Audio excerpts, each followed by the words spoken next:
Salam kebahagiaan bagi saudari-saudaraku pencinta mutiara iman. Berbahagialah orang yang berduka cita, karena mereka akan dihibur. Kebahagiaan itu bukan suatu kode hukum yang ketinggalan zaman, di mana gereja harus terima atau sebarkan dengan sungguh-sungguh. Kebahagiaan adalah sumber inspirasi abadi, karena setiap orang yang menyatakannya akan bangkit dan hidup. Mari kita membahas bagaimana hubungan antara kesenangan dan duka cita.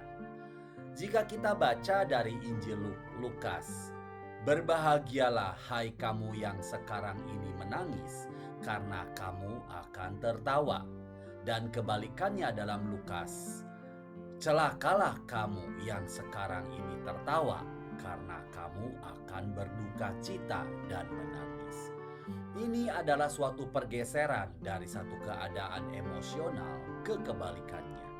Hal ini membuat kita mengerti suatu revolusi yang dibawakan oleh Injil mengenai masalah kesenangan dan duka cita yang akan kita bahas bersama. Titik tolaknya yang umum bagi para pemikir orang-orang religius dan sekuler adalah pengamatan bahwa kesenangan dan rasa sakit tidak dapat dipisahkan dalam kehidupan ini. Mereka mengikuti satu sama lain dengan keteraturan yang sama seperti ombak di laut datang dan kemudian surut di belakang perenangnya. Manusia berusaha mati-matian untuk melepaskan si kembar siam ini, untuk memisahkan kesenangan dari rasa sakit, namun sia-sia. Kesenangan yang tidak teratur yang sama berbalik dan mengubah dirinya sendiri menjadi penderitaan. Dan ini dapat terjadi secara spontan dan tragis, atau sedikit demi sedikit. Karena sifat kesenangan itu sementara dan dengan segera menghasilkan keletihan dan kebosanan. Ini adalah pelajaran luar biasa yang datang kepada kita setiap hari. Kesenangan hanya menipu karena menjanjikan apa yang tidak bisa diberikan. Sebelum dicicipi, tampaknya memberi Anda suatu yang tak terbatas dan kekekalan. Tapi begitu tercapai, Anda mendapati diri Anda dengan tangan kosong. Kitab suci memiliki jawaban atas drama keberadaan manusia. Sejak awal telah ada pilihan bagi manusia, dimungkinkan oleh kebebasan mereka dan sifat mereka yang terdiri dari roh dan materi. Pilihan itu telah memimpin mereka untuk mengarahkan hasrat yang tak tertahankan akan kenikmatan, secara khususnya terhadap hal-hal indrawi. Meskipun itu diberikan kepada mereka agar mereka bisa menginginkan kenikmatan atas kebaikan yang tak terbatas, yaitu Tuhan. Apa yang dilakukan Yesus berbeda dengan apa yang dilakukan Adam dan umat manusia pada umumnya terhadap kesenangan dan duka cita. Seperti apa yang dikatakan dalam surat kepada umat Ibrani, yang dengan mengabaikan kehinaan tekun memikul salib ganti sukacita yang disediakan bagi dia, yaitu Yesus yang sekarang duduk di sebelah kanan tahta Allah. Dengan bangkit dari kematian, Kristus meresmikan suatu sifat baru dari kesenangan, yaitu tidak mendahului penderitaan sebagai penyebabnya, tetapi justru mengikuti sebagai buahnya dari penderitaan.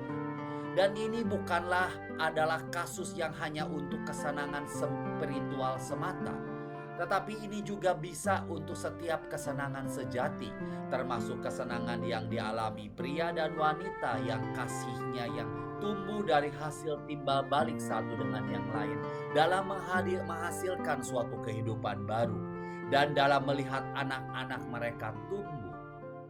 Termasuk juga kesenangan dari suatu seni dan kreativitas dan keindahan persahabatan dari tugas yang dilakukan dengan baik, termasuk juga setiap kegembiraan yang berasal dari tugas yang telah selesai dilakukan.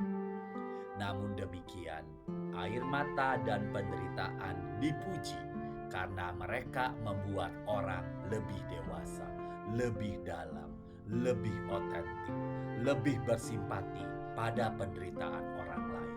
Singkatnya, mereka membuat orang lebih manusiawi. Injil sama sekali tidak mengutuk kebahagiaan dan sukacita. Kata-kata sukacita dan perayaan berulang kali dikatakan di dalam kitab suci.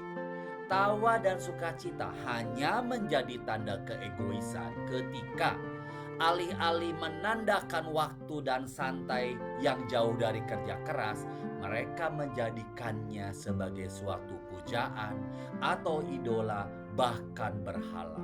Sesuatu yang ditegaskan sebagai hak dan kondisi permanen daripada kehidupan, walaupun dengan mengorbankan penderitaan orang lain.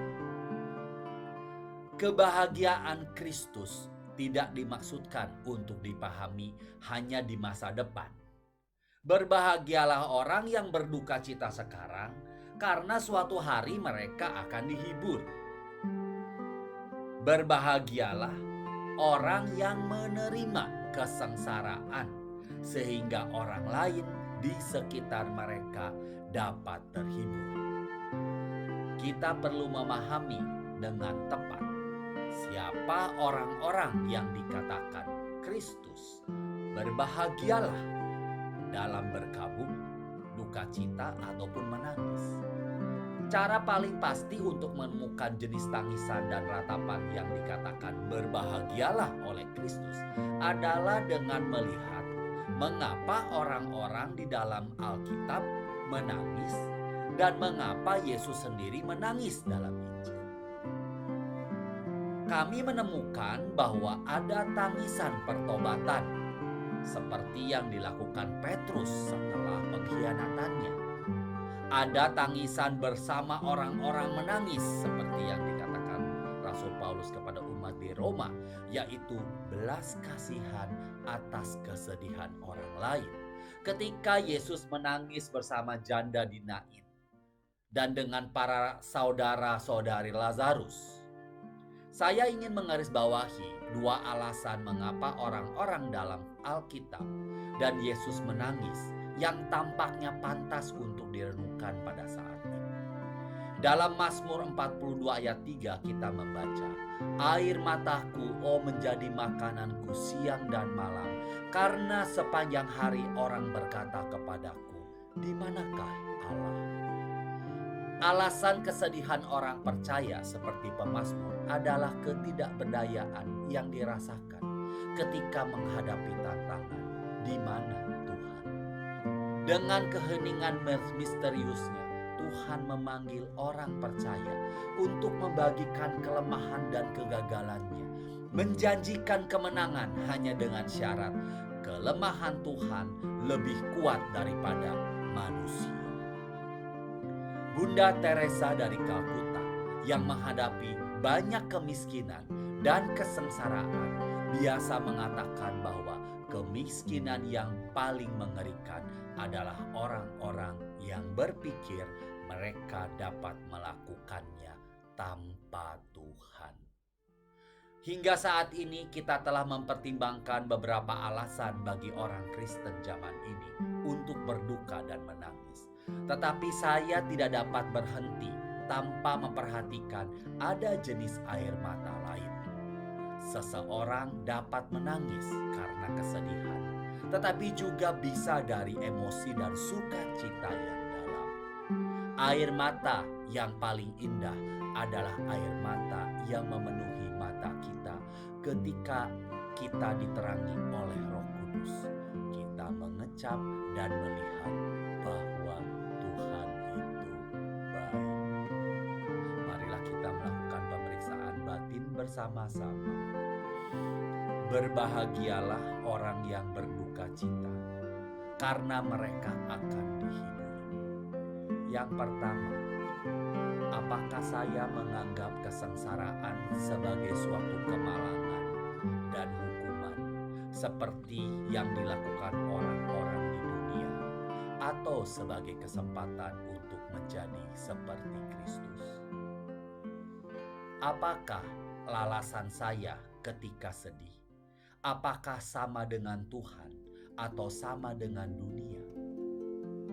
Apakah saya berusaha menghibur orang lain atau hanya untuk menghibur diri saya sendiri? Apakah saya tahu cara menjaga kerahasiaan kesulitan antara Tuhan dan saya dan tidak membicarakan